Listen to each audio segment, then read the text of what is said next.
Hello everyone, and welcome to your 74th Cocoa Programming tutorial. In this tutorial, we're going to be talking about XPC Services. Now, XPC, or Cross-Process Communication, is sort of a subset of inter-process communication, which is how different applications or programs on macOS can communicate with each other. And we're going to be talking about different ways that you can communicate with different programs in some of the coming tutorials.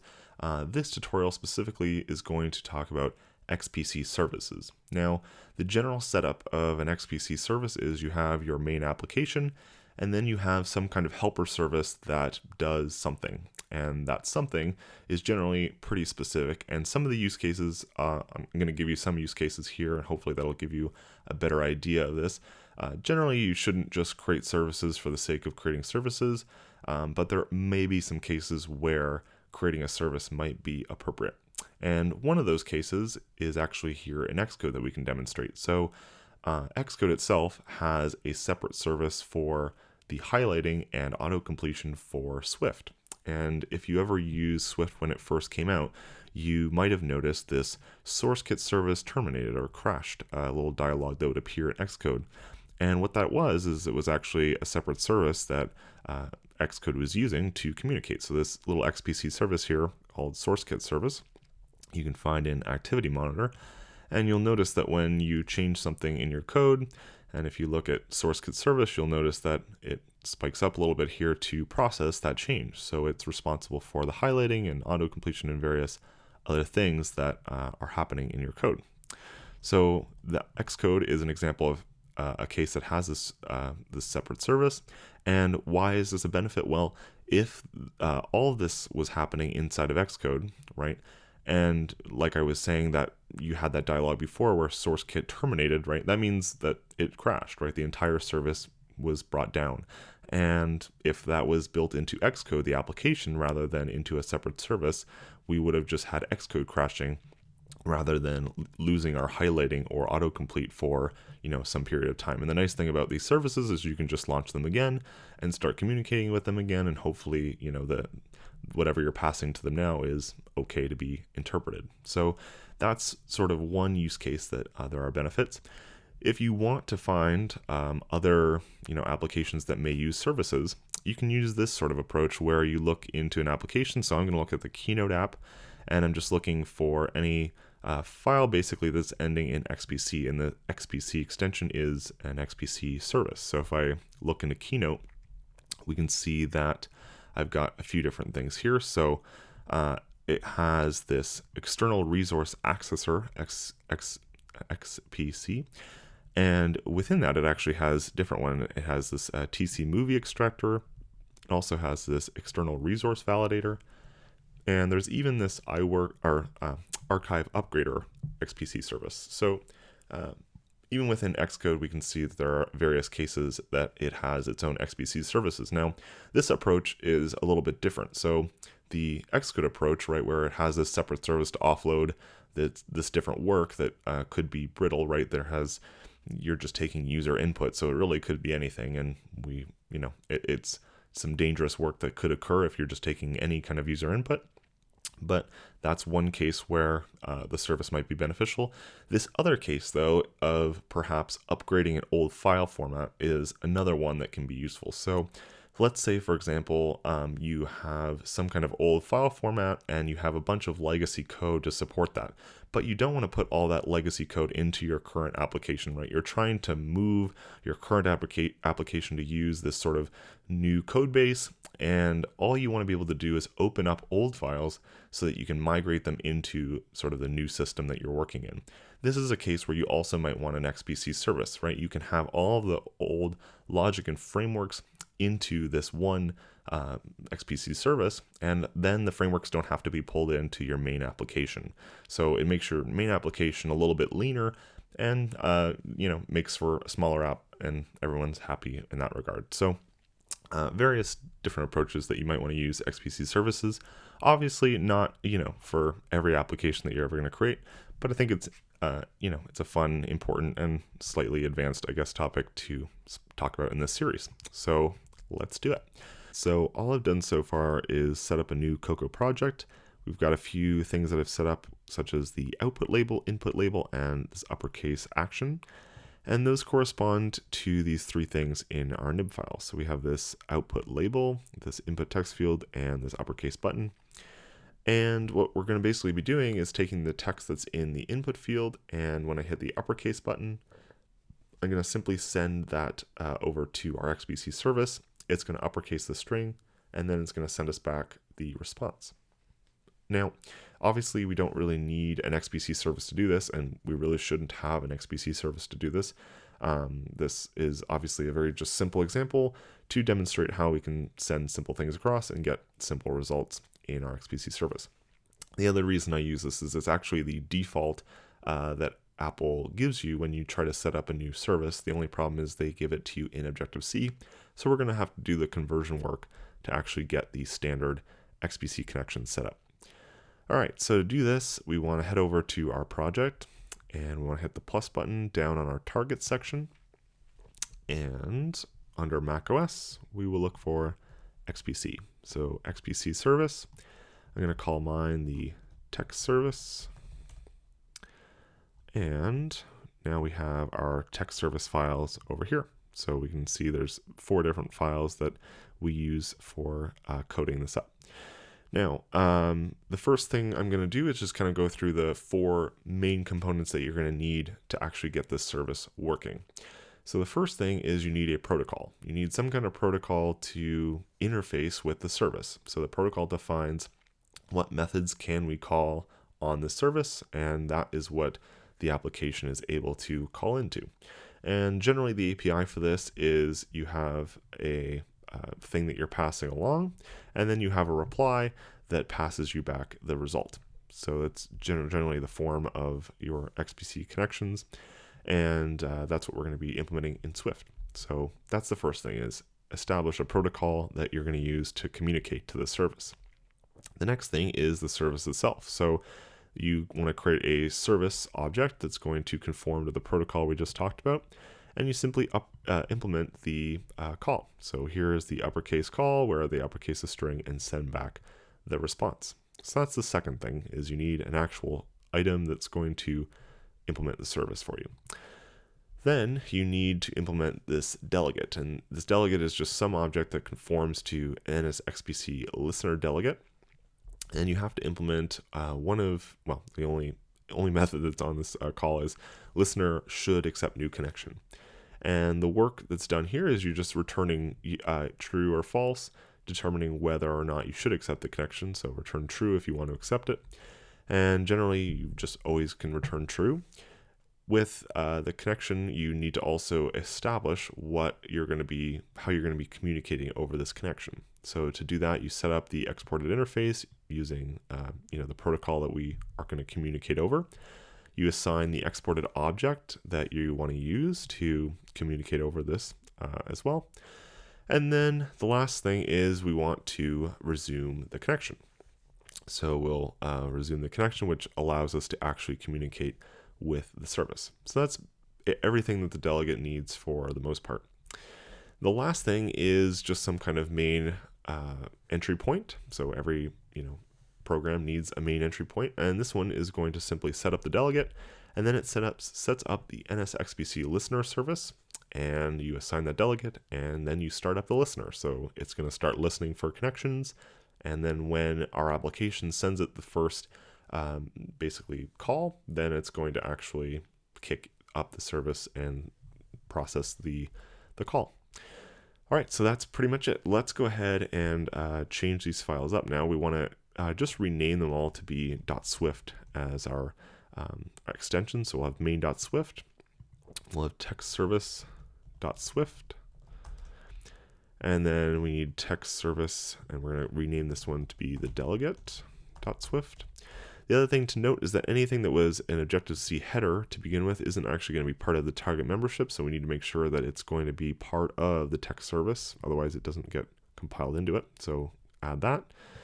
And then this one also is a Objective-C header, Swift, and we want to make sure that this is part of the text service as well. So all 4 files are now part of our text service, and we've got the protocol, delegate, the service, and our main entry point. The next thing we need to set up is our some things in the build settings. So we go to text service build settings, and because we're using Swift specifically, we need to set these things up. We wouldn't have to otherwise, but so here we need to actually assign the language, the Swift language version that we're going to use. So you should just pick whatever the latest is. In my case, it's Swift 5. There's some other things as well, such as the Objective-C compatibility headers, which you don't have to change if you don't want to, but if you're not interfacing with an Objective-C application, you don't actually need to expose your Swift files in as an Objective-C header. So you can remove those if you don't care to expose your service to something that would be running Objective-C code. All right, with that, we can now actually go and start implementing these things. So the first thing is we're going to import Foundation, and not getting my nice autocomplete for this, but let's change this file. Syntax Swift, there we go. So here we want to have our actual protocol be implemented. So I'm going to make an Objective-C protocol. I'm making it public so that I can actually use it in our main application, which I'll talk about later on. We're going to call this the text service protocol. We're going to implement a function called uppercase, which is going to take in a string. And then we're going to have the reply block. And this is just going to return us a new string, which is going to be the uppercase string. And the reply doesn't actually expect a return value. And the last thing is this is going to actually end up being escaping. So we need to specify that this block will escape scope. All right, let's move on now to actually implementing the service. So in textservice.swift, we're going to have our class for text service NS object, and it needs to implement the text service protocol. And it's pretty simple. We just implement uppercase. So string.uppercase, uppercase, and we can pass that into the reply, like so. That's it, all we need for our service. The delegate is next up, and we can import Foundation. We want to have, so here we actually want to implement our delegate for the NSXPC listener delegate. So we're going to call this our text service delegate. And this is going to be an NS object and implement the NSXPC listener delegate, like so. All right, so let me get that out of the way. Now we want to implement this using the one call, which is listener should accept connection. We're going to return true for this, and we need to set up the connection. So new connection dot exported interface, and this defines for us the interface in which we're going to talk over when we're communicating with the service. So the protocol should be our text service protocol. The next step is to have the exported object. So whatever you're going to communicate over this connection using, in this case, we're using our text service. So we'll create one of those. And then lastly, we want to actually resume this connection. So if we don't resume the connection, we're not going to be able to communicate over this XPC service. So make sure we resume that as well. All right, the very last step is to implement our main function here. So let's delete all that, and I'm going to set up a delegate. So use the text service delegate. Then we want to have our listener, which is an instance of the NS. And I'm going to have to import Foundation. NSXPC listener, create a service. We want to configure that listener so that the delegate is going to be our text service delegate. And the last step is to resume the listener so that it actually listens for new connections. And we should be good. Let's see what I'm missing here for, I need my import statement. All right, so now that we've done all that, we should be able to compile at this point. And if you can't, just see what issues you've got. But this should be our entire service at this point. Now we got to go back to our main application to set up how we're going to communicate with this. to do this, I'm actually going to make a new Swift file, and I'm just going to use this to encapsulate some of the logic. And I'm going to use a very lame class name called uppercase utility for this, which is just simply going to have one class function, which is going to uppercase a string. So we're going to make a class uppercase utility. I'm going to have one class function on here called uppercase, and basically this is just going to mirror what the service has for its function. So it's basically going to look identical to the protocol. Reply and escaping string void. All right, so now that we have that, we need to actually set up the connection to our XPC process. So to do this, we need to establish an NSXPC connection. So let's go ahead and do that, NSXPC connection. And the way you connect to this is you need to find the service name for your connection. And the service name in our case is just matching the bundle identifier of the service itself. So if we go into our project, select the text service, under general, we can copy out the bundle identifier that we have there. And now we're going to use that as our string. So now we should have access to the connection. The next part is to set up how we expect to communicate over this. So we're going to say connection, remote object interface. And this is just saying that we expect the remote object to have this particular interface going forward, which is going to match the, and to do this, I'm going to import our text service so I can get access to our text service protocol. Now, I want to make a big caveat to what I just did here where we're importing this text service, because there might be a good reason that you don't want to import a text service itself as a module. If you are trying to sort of separate this out, it might be a good idea just to have your protocol in its own Swift package perhaps, and you can separate it out that way so that you can share it and you don't have to import the entire text service module, which might be larger than you actually want. It's somewhat defeating a little bit of the purpose here, but either way you can make your own Swift package, or if you're just lazy, you could just copy and paste the file and have it in your own module for the application itself. Anyway, that's just a small caveat here to what I'm doing.